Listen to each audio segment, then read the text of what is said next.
Good morning, ladies and gentlemen. Welcome to another edition of AIJAC Live Online. My name is Joel Burney, and it is great to have you with us this morning.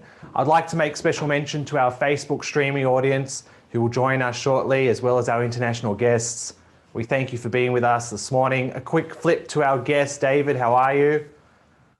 I'm great, thank you. I should say good evening to you as opposed to good morning to the majority of our audience in Australia. I do want to thank all of our guests in Australia for making the coffee time, breakfast time at 8 o'clock. It's a little bit of an experiment, but I have full faith that it will go very, very well. I'm eagerly looking forward to our main event, but just a few housekeeping items as usual. Details for our next webinar are being finalized as we speak. So please be on the lookout for an invitation that will hit your inbox in the coming days. I'd also like to mention that don't forget that our webinars are available in full via our Facebook page at the end of the webinar and on our YouTube channel about 24 hours afterwards. So if you miss one of our webinars and you'd like to catch up, or if you want to re-watch one of the webinars or refer a webinar to a friend, please head to our YouTube page and or our Facebook page and you'll find everything you need there. I will very shortly post the links to those two pages so you can disseminate them widely and use them as you would like. And as usual, ladies and gentlemen, this morning's webinar will include a moderated Q&A.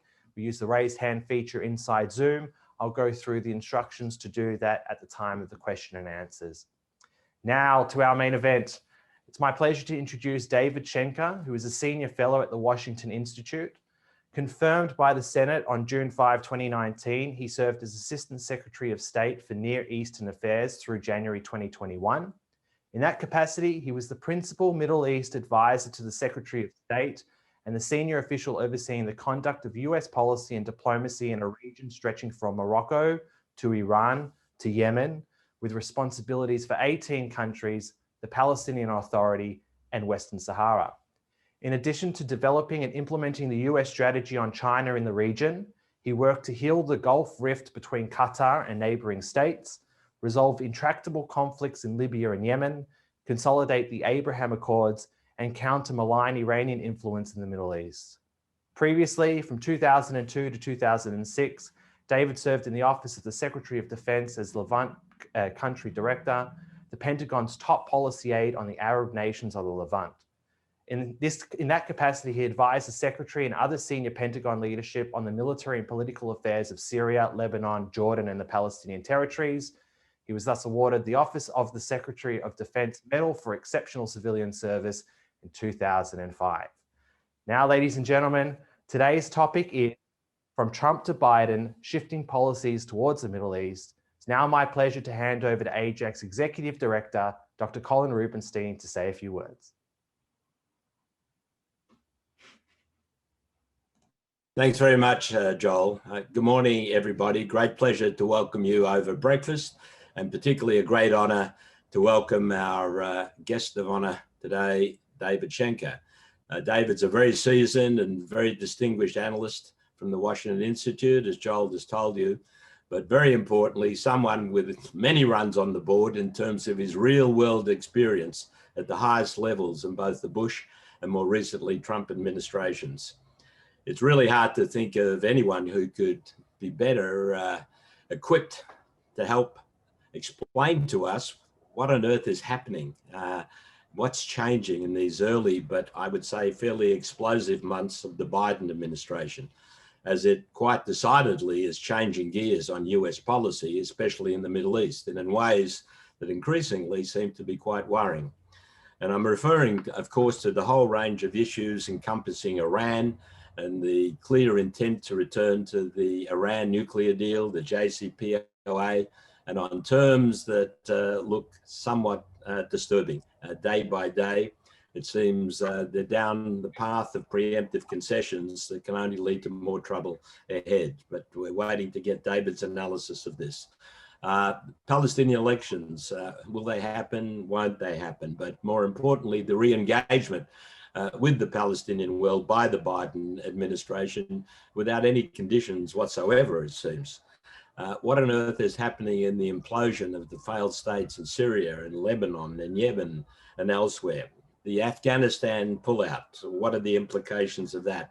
and the continuing obsession with Israel. We see it right now with this slanderous Human Rights Watch report, continuing its vendetta of vilification against Israel and questioning the very legitimacy of the basis of the Jewish state. In fact, in their terms, it's a crime against humanity.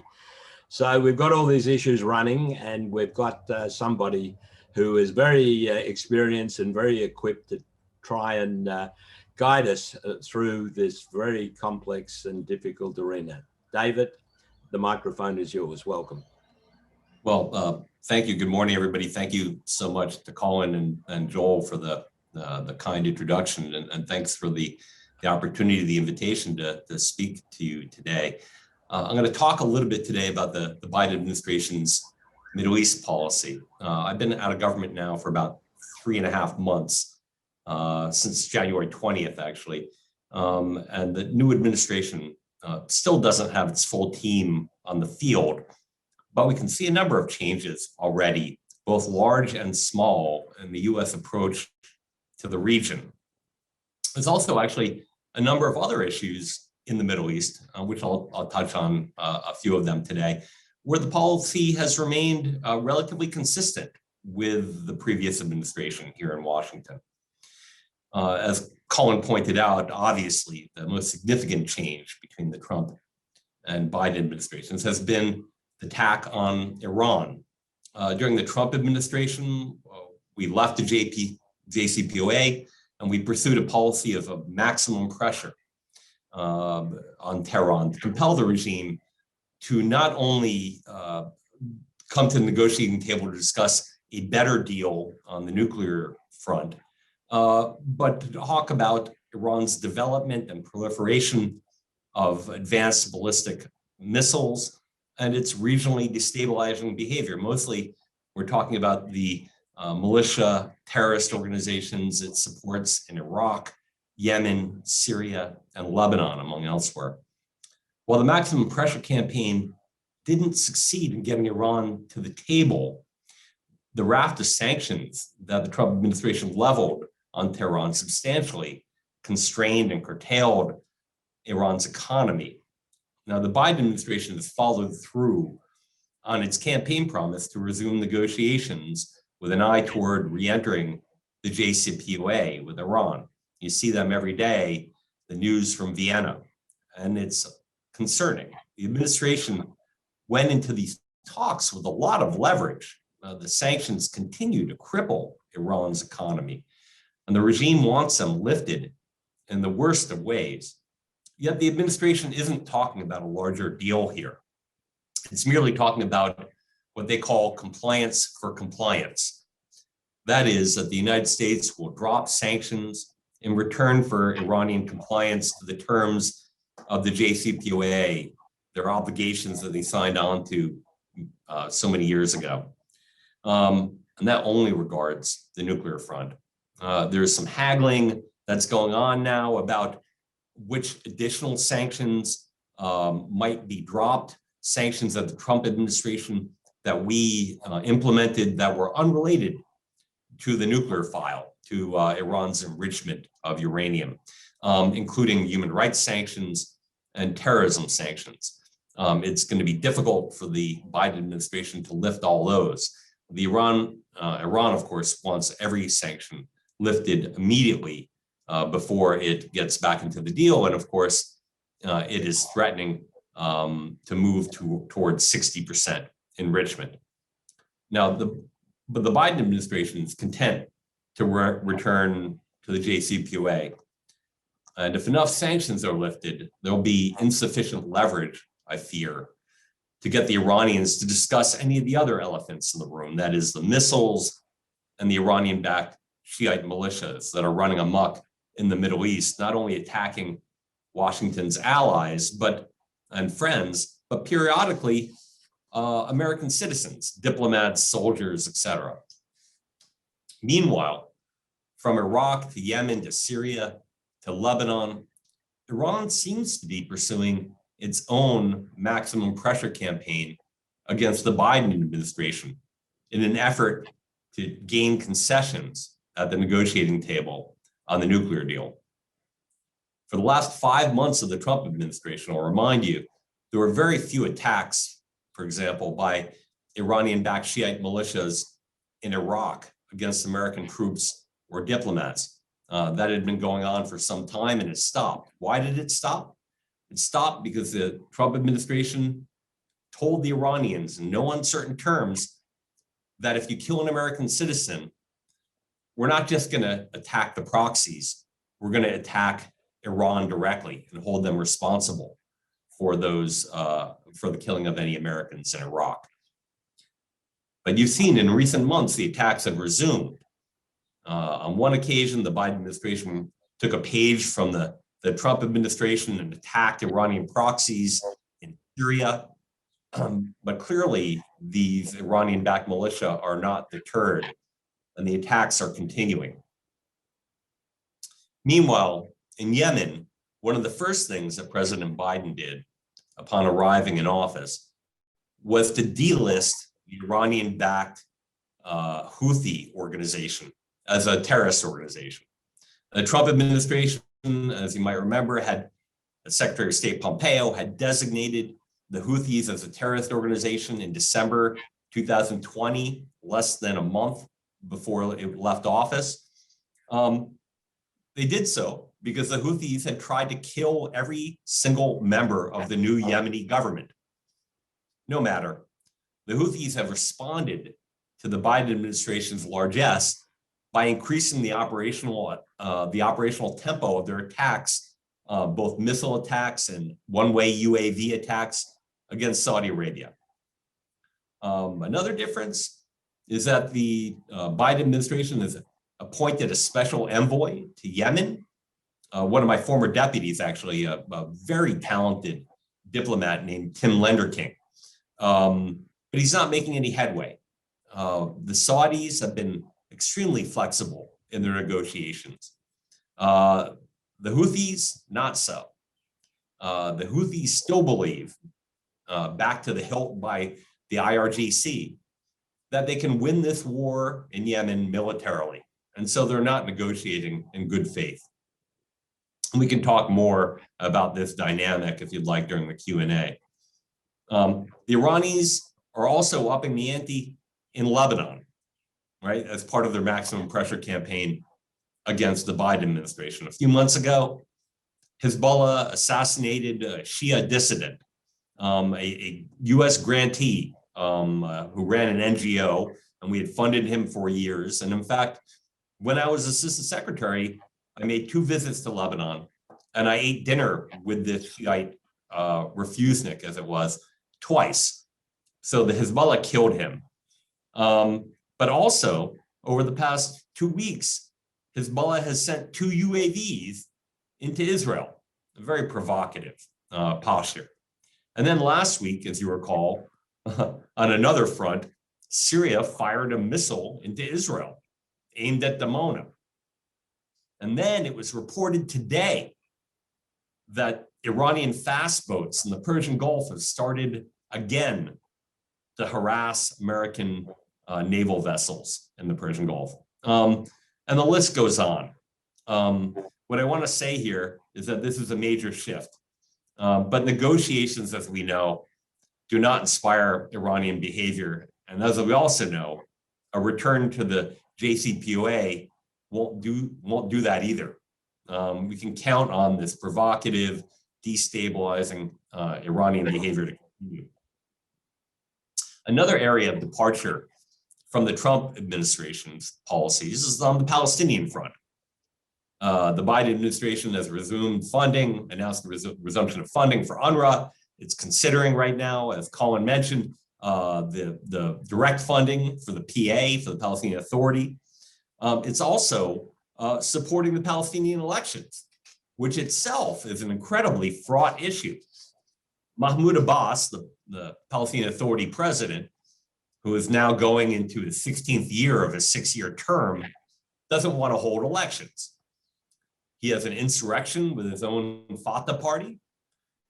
And although Hamas isn't particularly popular, it could win if Fatah is divided. No senior Biden administration official has yet commented on whether Hamas candidates with blood on their hands can stand for elections or should be allowed to run, and what the administration policy will be if the parliamentary majority is Hamas. All right. We have other questions that haven't been answered yet, too, about the pay for slay, right? The funding that is hundreds of millions of dollars a year, that is 7% of the Palestinian Authority budget to pay those Palestinians who kill Israelis, right? But Abbas is trying to cancel the elections, and he's trying to cancel them and blame it on Israel. He's requested that the UN High Representative Joseph Borrell engage with the Israelis and encourage them to allow elections of Palestinians in East Jerusalem. Now, the Israelis have done that before. They've done it by allowing these Palestinians to vote either at UNRWA sites or via post offices. They could even vote via the internet. But I think based on the environment, in terms of the electoral environment right now, and the very sensitive environment, it's unlikely that the Israelis will accede to this kind of request at this time. So Abbas's gambit is really to cancel the elections, but put the blame on Israel to make sure that he's not blamed for getting another 3-4 years in office, that it's Israeli. And it's not clear what the Biden administration policy is on this gambit at this point in time. Now, another shift in the policies, and I've got a few more for you. I don't want to drag on because I want to leave plenty of time for Q&A. But another shift of the policy from over the last 3 months has been on Saudi Arabia. You might remember that President Biden came to office having promised as a candidate to hold Saudi Arabia and specifically Mohammed bin Salman responsible for the killing of the US-based journalist Jamal Khashoggi. Now, the administration released to the CIA a redacted CIA assessment of that, and they sanctioned a few additional individuals. But at the end, there was no smoking gun, and they didn't hold MBS directly responsible. And so while the atmospherics or the ambiance of the relationship has chilled considerably, because MBS was not sanctioned, the strong ties between Washington and Saudi Arabia persist, and arms sales are still moving forward. So I think you see a change in rhetoric, but not a change in policy. And the same is true of Egypt, where candidate Biden said before he came to the office, he said, no more blank checks for President Abdel Fattah al-Sisi, Egypt's authoritarian president.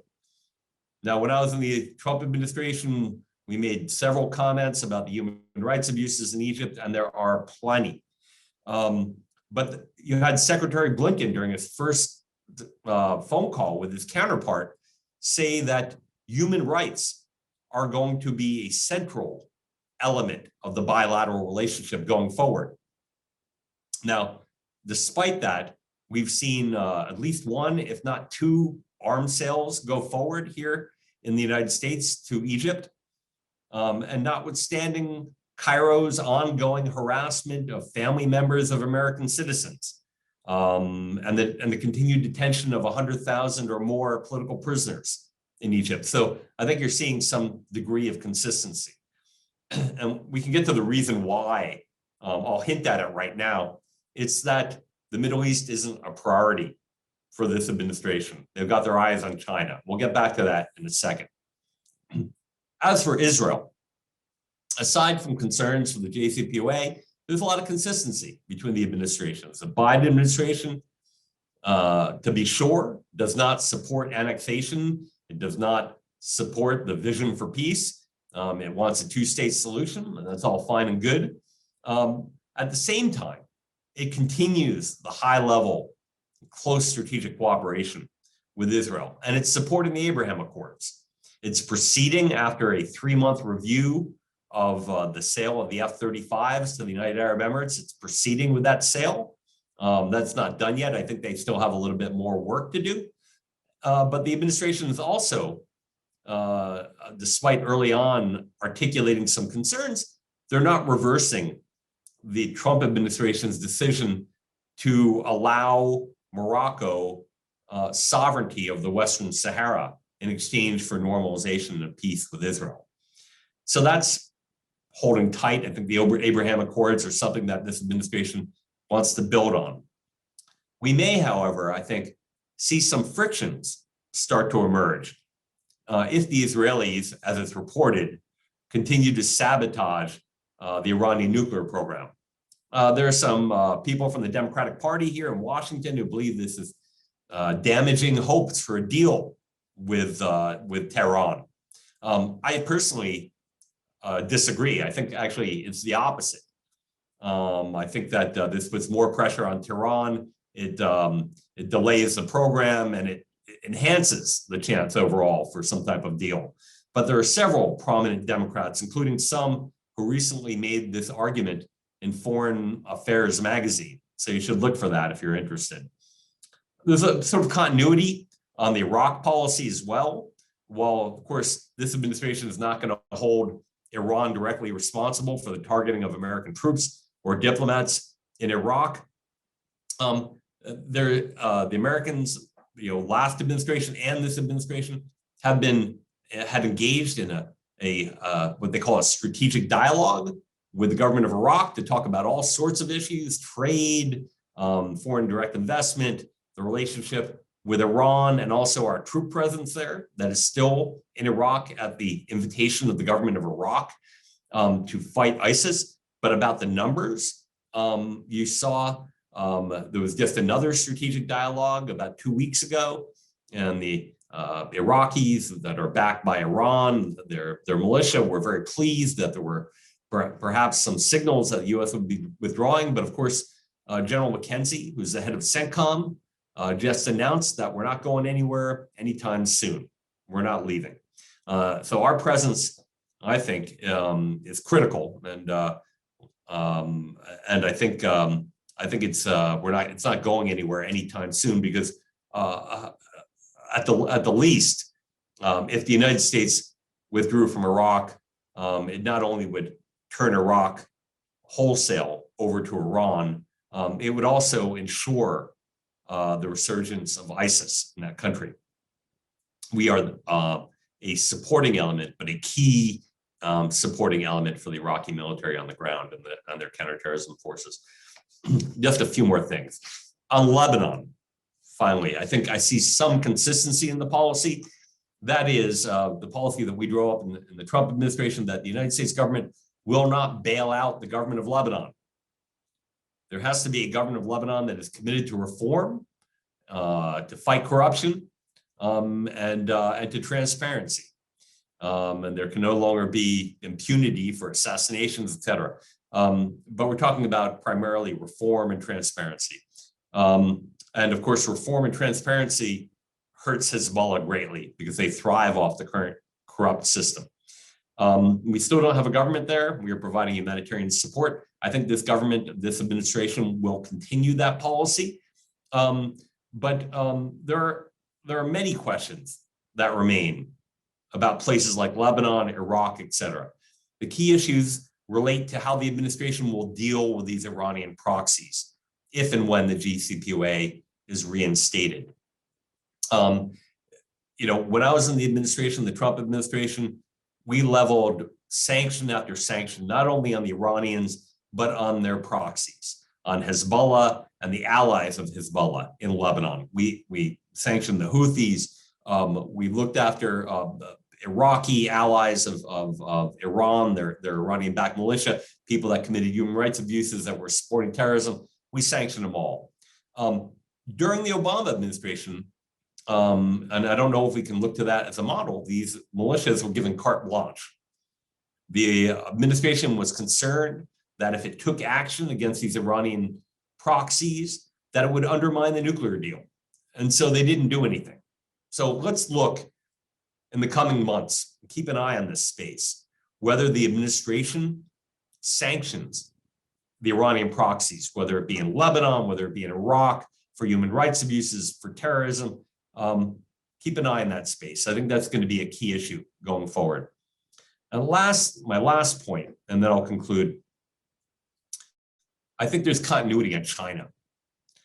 During my time as head of NEA, the Near East Affairs Bureau, sort of the chief Middle East diplomat in the US government, I spent about a quarter of my time working on China-related issues in the Middle East.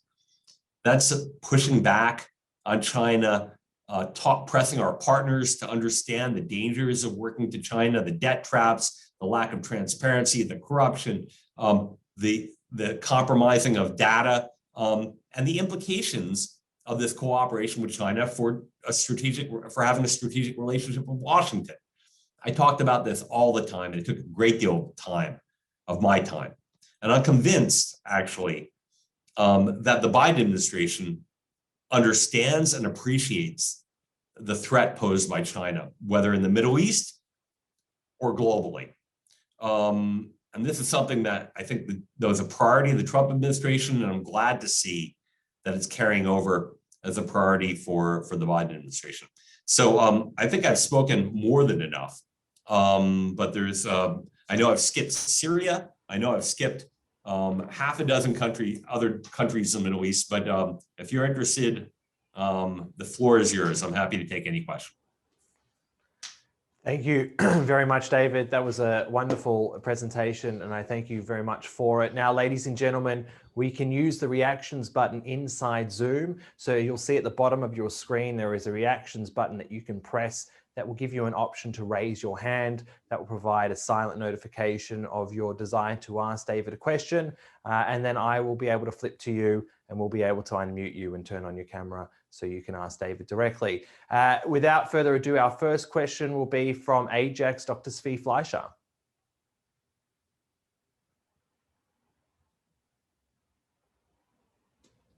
Still got you on mute there, Svi.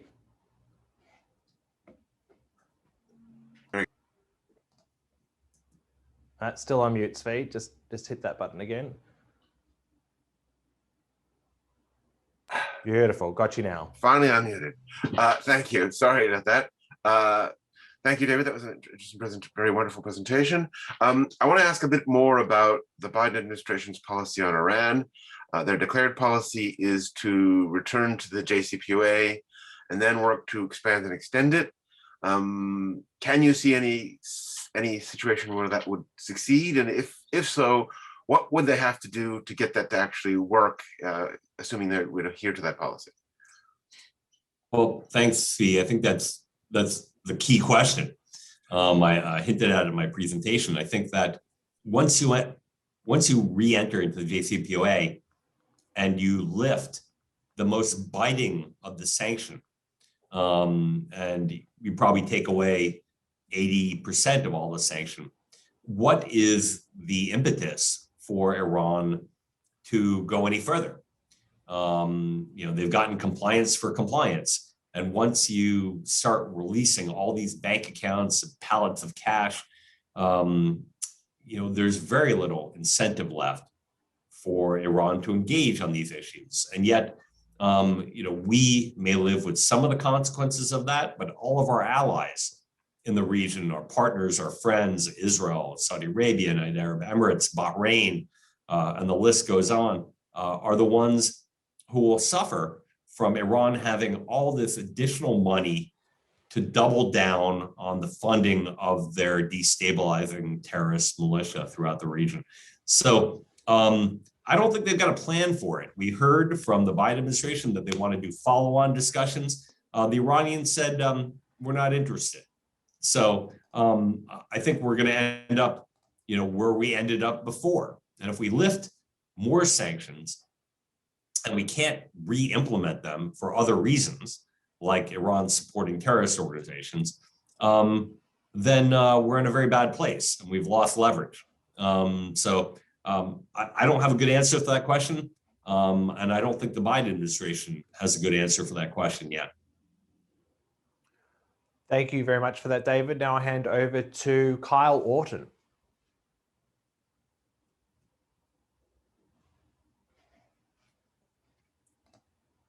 Just need to unmute there, Kyle. Sorry. There you go. Got you. Thanks for your talk. I wanted to ask about Syria.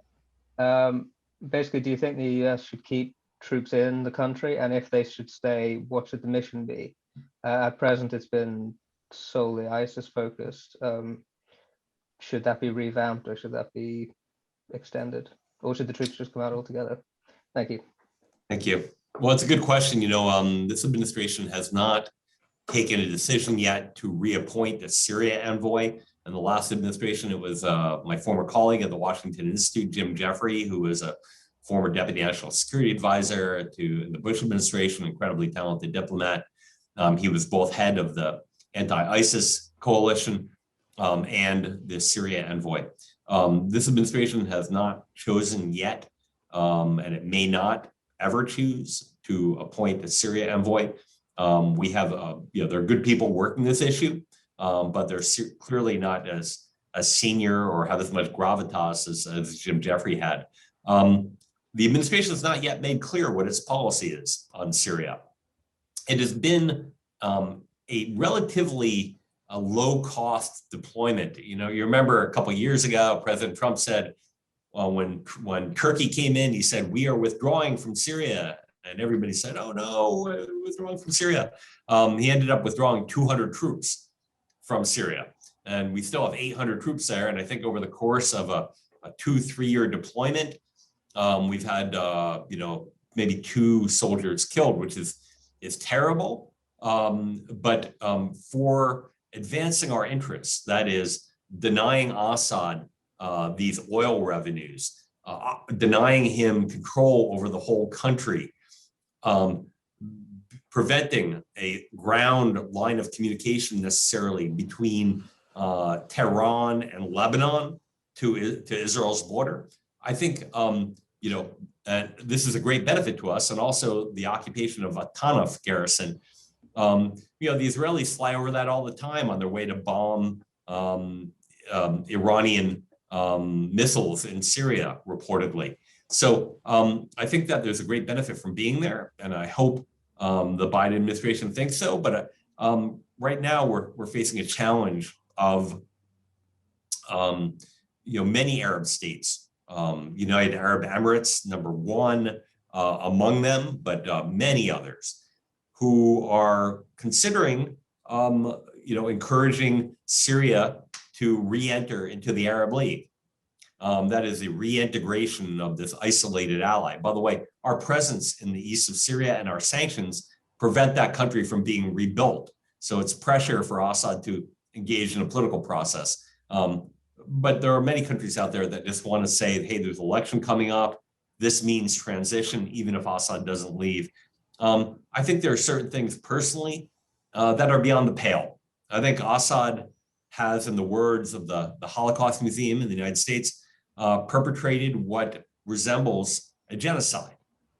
He's killed over 500,000, 500,000, mostly Sunni Muslims in an effort, and done ethnic cleansing in an effort to change the demographic balance in that country to be more amenable to his minority Alawite sect and his other minoritarian allies. I don't think we can reintegrate him into the international system, but Russia is pushing hard, and there are other states, and many of these states, by the way, and this is my last point on this, many of these states abstained from a recent vote from the Organization for Prevention of the Use of Chemical Weapons in sanctioning Syria for the use of chemical weapons. That was the UAE, that was Oman, that was Jordan, that was Lebanon. There are others in that group that just want to be done with this, so it's going to be rough, and we'll have to see what the policy is. It's still unclear. Thank you for that. Now I'll hand over to AIJAC's Sharon Middleman.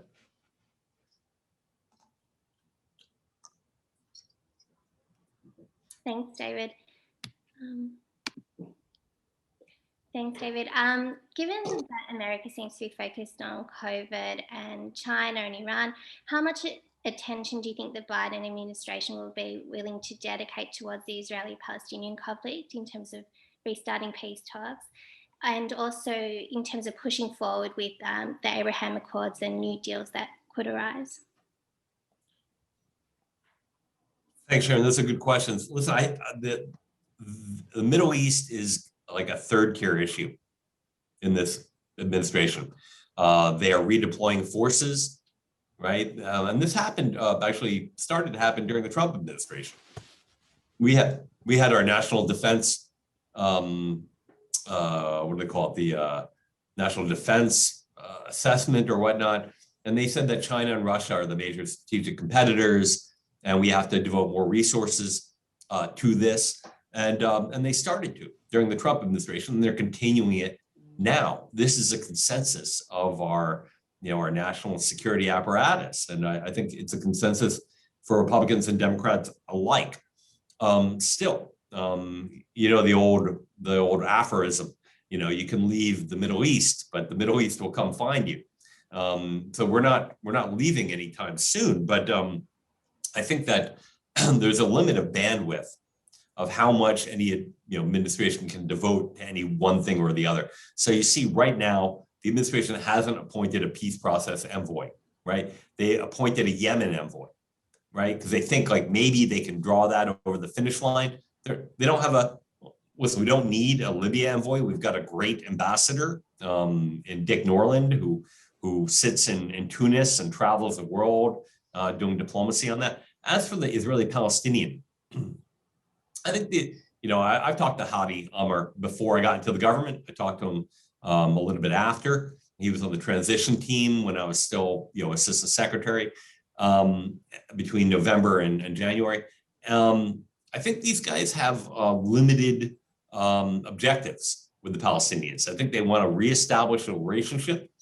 I think they want to start the funding again. And I think they want to help steer them in the right way and have good security cooperation. I think they want to help the Palestinian economy, particularly in the West Bank, but also in Gaza to improve so that people are not suffering as much, particularly in Gaza. But I think they know it's not right for peace talks right now. So I don't think they're going to go there. That's my general view on that. As for the Abraham Accords, I've talked to people in the administration and they say undeniably, this was a major foreign policy accomplishment of the Trump administration. Now, I would say actually the major accomplishment was changing the United States and the global view of China. But fine, in the Middle East at least, the Abraham Accords are undeniable achievement, and the administration, senior officials of the administration have expressed a desire to build on those. And you just saw that the Israelis seem to have signed a deal today with the Emirates, with an Emirati company to purchase a piece of a Israeli natural gas field, Tamar, for 22% of it. This is getting deeper and deeper every day, and there's no turning back. So I think the United States wants to be part of that. They want to spur it along, and I think this administration will do what they can to help grease the wheels on that. Thank you, David. Just to build on that, to let you know that the warmth of the relationship between the UAE and Israel subsequent to the Abraham Accords is being felt all the way to Australia as well. So we've had very good contact with the UAE ambassador. So we thank you for that. But to let you know that the relationship and the warmth is being felt so far away in Australia as well. I'd now like to hand over to Ida Lichter. Thank you very much for your presentation. Number one, why is the US so eager to revive the Iran nuclear agreement? Number two, why is the existential danger to regional states not apparently a clear priority to the US and European negotiators?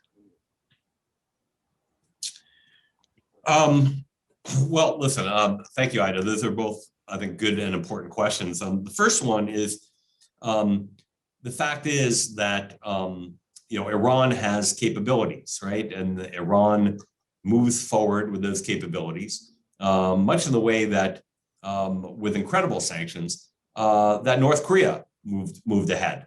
And they got closer into the breakout time. And so I think everybody recognizes that the most important of all these really problematic behaviors.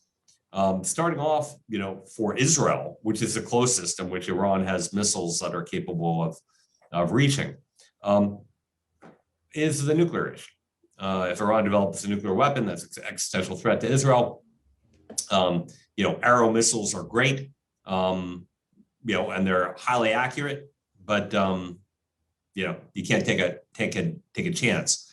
So I think the focus on that, I think, is understandable, but to isolate that and just make that the one issue that you're going to deal with, as opposed to broadening the discussion.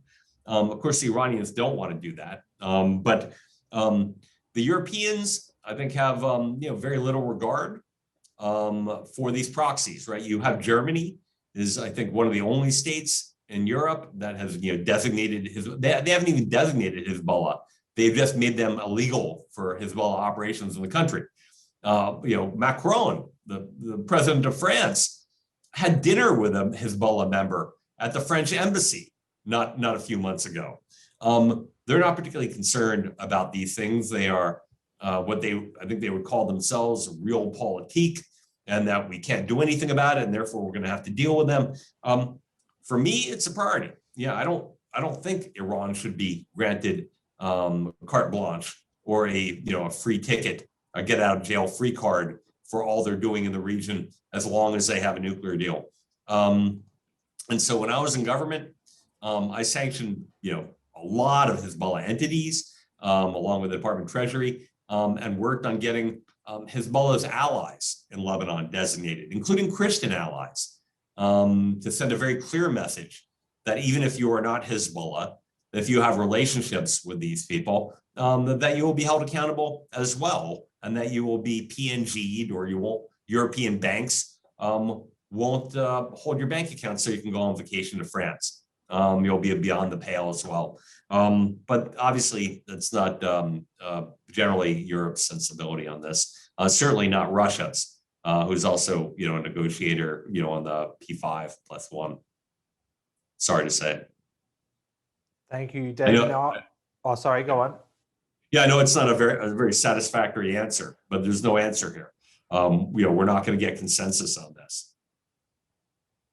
Yeah, absolutely. Now, I will take a question from the chat before I go to back to the audience, and I'll elaborate on it a little bit. Now, we've seen over the past few weeks some leaks about the bilateral agreement between Iran and China.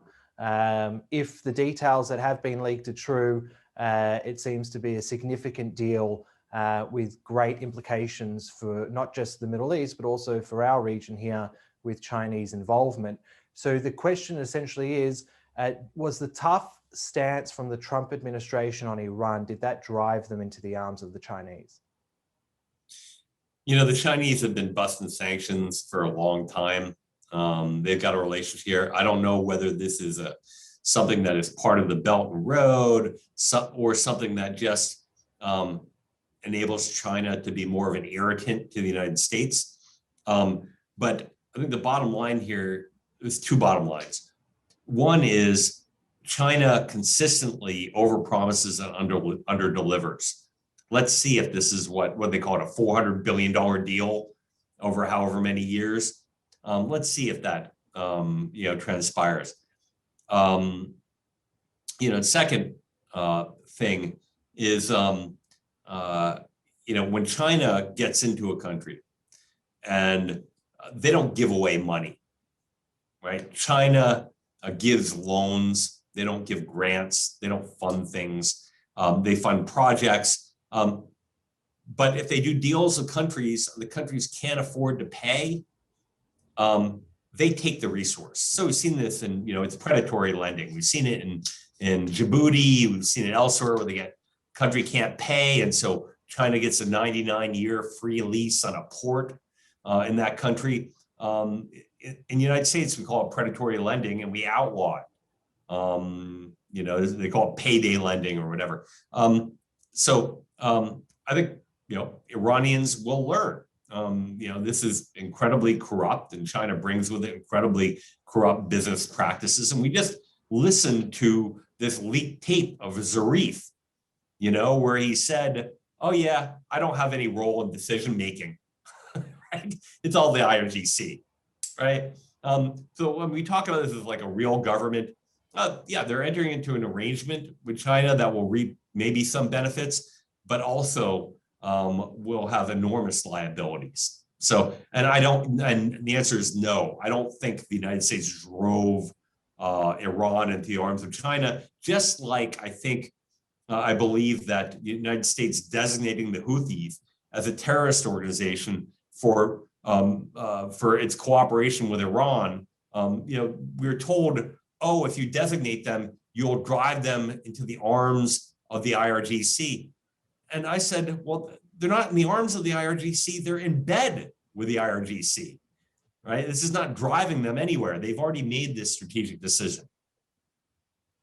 Thank you very much for that, David. I'll now hand over to AIJAC's Jamie Hines.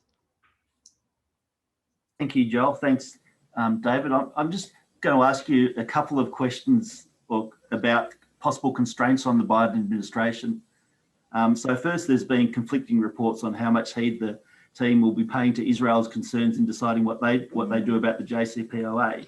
So I'm wondering how much influence you expect Israel and the other Middle Eastern states to actually have on what Biden does with the JCPOA. And I'm also wondering to what extent Congress is able and willing to constrain the administration in its policies towards Iran, such as removing sanctions, and towards the Palestinians, such as renewing funding. Thanks. Jamie, both good questions. So I actually have no idea. I'm an R and a Republican. These are not my people. I know good people in the administration, two former colleagues of mine. One's rumored to be has been announced to be the next Assistant Secretary of State for Near East Affairs. Barbara Leaf, another colleague of mine, former colleague of mine, Dana Stroul, who worked for Senator Menendez for years, but was at the Washington Institute as the head of the Middle East at the Department of Defense, as a Deputy Assistant Secretary.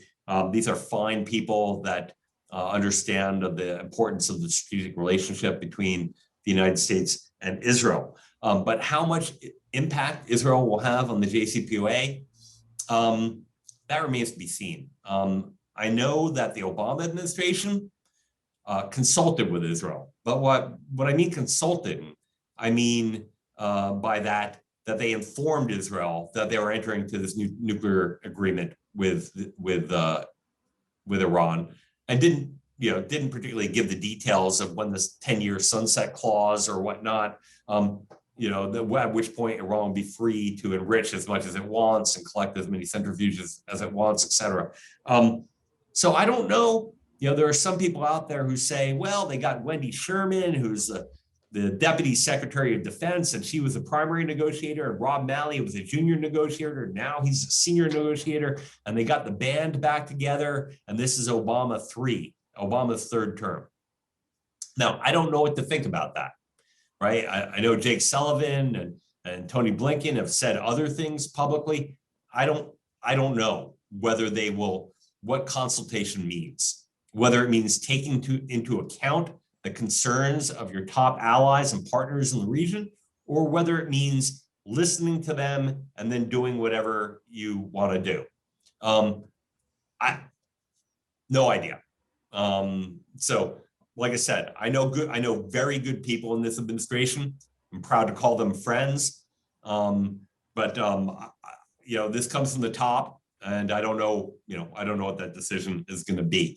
I don't know how much impact Saudi Arabia is going to have on this. I know that there's reportedly a senior level trip, including Brett McGurk and Joey Hood, the acting assistant secretary, my former deputy, and maybe Dana Stroul. It's rumored that all those will go to the region on a tour for 7 days, starting sometime this week or next, to go consult with their allies.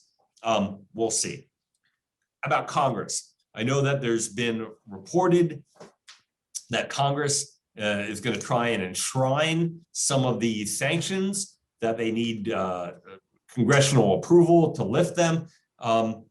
That's mostly going to come from the Republican side of the aisle. And I don't know if you Australians keep up on American politics, but the Republicans don't control the Senate or the House anymore. So it's going to be hard to get that kind of legislation through, to put a the straitjacket on a Democratic administration. There are some people who are real critics, senior ranking Democrats like Bob Menendez, who hated the JCPOA, and maybe they can leverage this to try and get some of what they want here. But Congress's role, it's tough. It's not clear that they're going to be able to legislate this into some sort of straitjacket that makes Congress have a role in the lifting of sanction. They may, however, demand that re-entry to the JCPOA this time goes through the Congress, as opposed to last time when it didn't. Thank you for that, David. I'll now hand over to Colin, who has a question.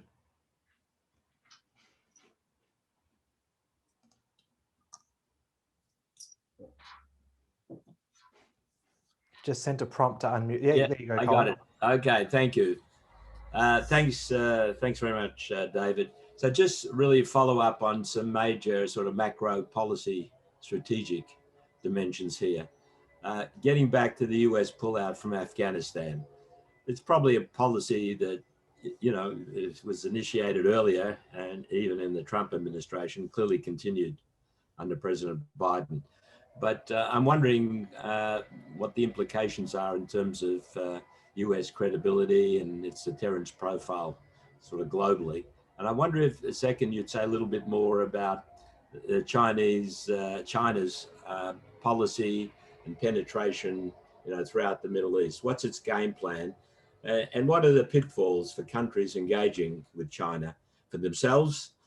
And of course, in terms of their relationship with the US, and I wouldn't exclude Israel from that question. And third, while I got the floor, I got to ask you if you've got any comment on this diabolical new Human Rights Watch report about Israel and apartheid and its very existence virtually being a crime against humanity. Well, yeah, there's a lot to chew on here, Colin. Thank you. I never, as head of Near East Affairs Bureau and actually working at the Washington Institute, Afghanistan's out of our purview. It ends at Iran for NEA. Simon, as you know, does a lot of, periodically does some work on Pakistan and used to report from there as a columnist of the Financial Times. I think it has implications, though, the withdrawal. I don't think the president's necessarily wrong. We can't win. We're not willing to devote what's required to win. And even if we were willing to devote it, it's still not clear that we could win. And what does winning look like? And it's always going to be. This is what, my kids, I don't know if they have it down there. What do they call it? This game Risk. My kids play it all the time here. Afghanistan is a graveyard of foreign armies, right? And but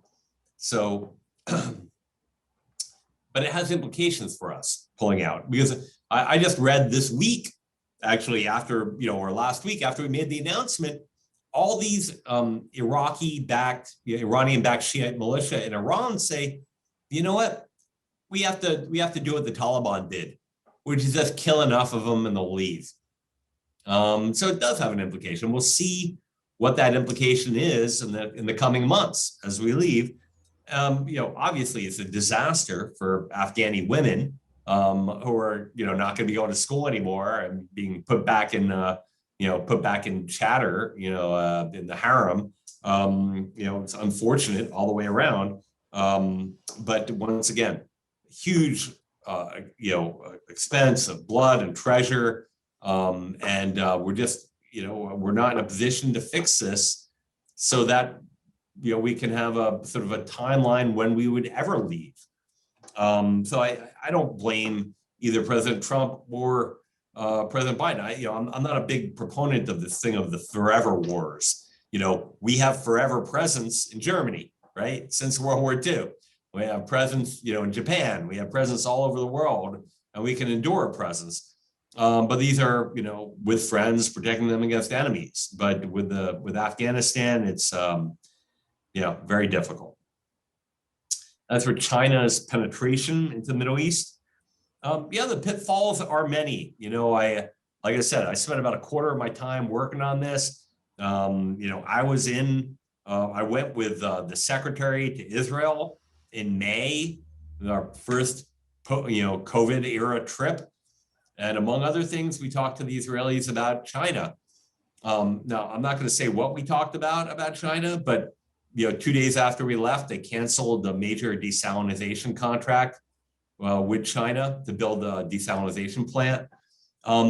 It's bigger than that, though. Israel doesn't have 5G Huawei in their networks, but countries that have 5G Huawei in their networks, we can't communicate over those networks. If you fly an F-35, they communicate over 5G. How are you going to have secure comms? You can't. So how are you going to sell the UAE F-35s if they have Huawei? This is an issue for the Biden administration to work out. When you get, if you have COVID testing, right, by a Chinese lab in your country, which many of these countries do, your DNA becomes property of the People's Republic, right? The Chinese Communist Party has your personal data, and I'm talking about your DNA. There's no such thing as a Google that, or Apple that won't unlock an iPhone for the US government, because they can refuse and be brought to court. If China says unlock the phone, they unlock the phone. There's no such thing as personal data there. So there's implications for them. There's implications for US companies that are doing business in these countries. And it's dangerous. And so, the message that we delivered when I was in the government was, you don't have to choose, but you got to be wise about, the type of cooperation. China is a big trading partner of the United States, big trading partner of Australia, huge trading partner of the United Arab Emirates. We're not telling them not to do that, but you got to think about what you're going to do and the areas in which you cooperate and what the implications for cooperation with other countries. So finally, the Human Rights Report. Did you expect anything less, Colin? It's shocking and yet not surprising, right? We were always taken aback. Go on, please. There you go, Colin. No. Of course, unfortunately, it's exactly what we expect after 20 years of this Israel bashing from these Israel haters. It's just longer. It looks more academic, but of course, it should be treated with contempt. Yeah, listen, I think at the end of the day, you've got, BDS that is out there, and everybody is concerned about it, and everyone's concerned about the ICC, and rightly so. But what has BDS achieved? Right? I mean, Israel is less and less isolated every day, right? No, I think, it's a problem on campuses. It's a problem when people talk a certain way and try and delegitimate. But look at all the people that are doing business with Israel right now. Sudan, for goodness sakes. It's a different world. And I think, this is partly because people see the benefits of doing that. They're not wedded to ideology and isms anymore, Nasserism, socialism. You come up with one. These things are dead ideologies, and they keep on trying to resurrect them. But states are voting with their own national interests rather than with these failed ideologies, which I think ultimately is going to put us in a good place. And when these places did succeed, SodaStream. SodaStream moved out of the West Bank, and Palestinians lost 700, jobs that were paid at an Israeli pay rate. So, this only hurts the Palestinians. Thank you for that, David. And now for the final question, I'll hand over to AIJAC's Jeremy Jones.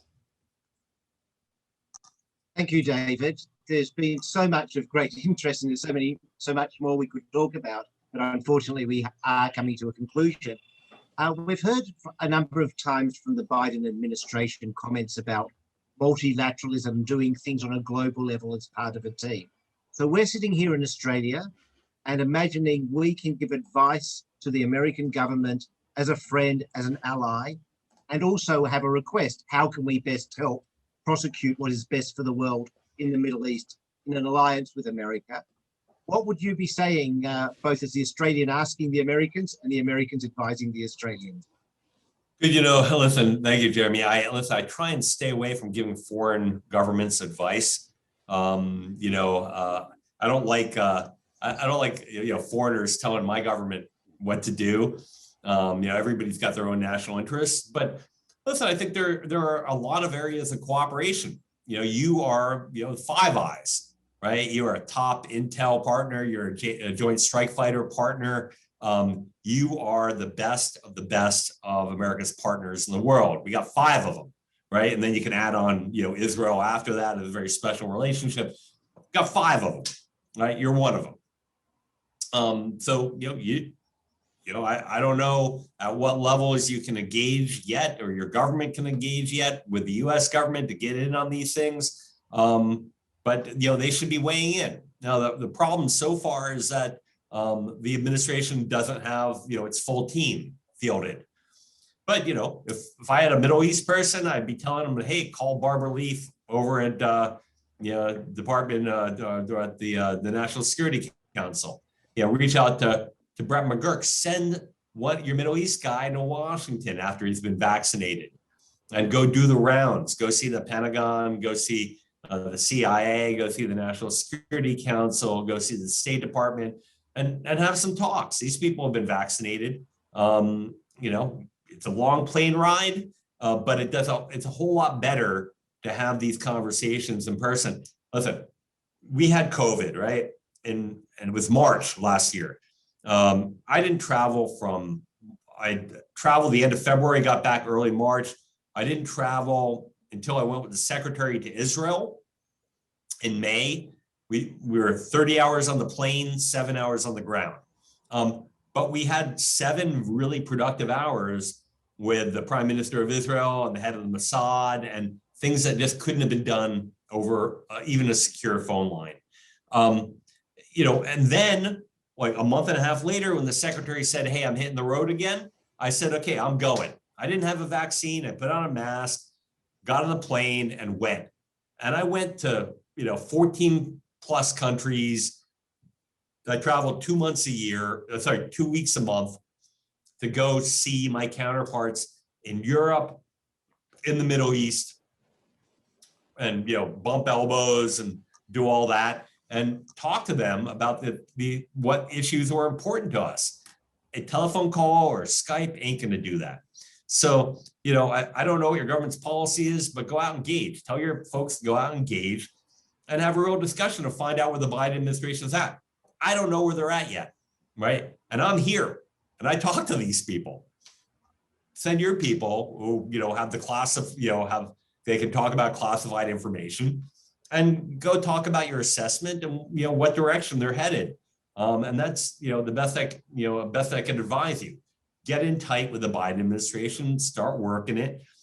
These people are here for 4 years, right? They're responsible for the Middle East, they're responsible for the world, they're responsible for the alliances, and you guys in Australia are a key alliance of the United States. So you should be, weighing in on what you think the best thing for us to do would be in a particular situation or in a particular country or with a particular deal that we're negotiating. Thank you, David. That was a great way to end your presentation. And on behalf of AIJAC and all of the audience that we have today, thank you so much for your presentation today. Highly informative. We crisscrossed the region and went back again. We're certainly better off for the past 60 minutes with you. And as this is our first engagement and interaction together, I'm sure this is the first of many. Once borders open up, I'm sure that and I hope that you can make the trip out to Australia one day.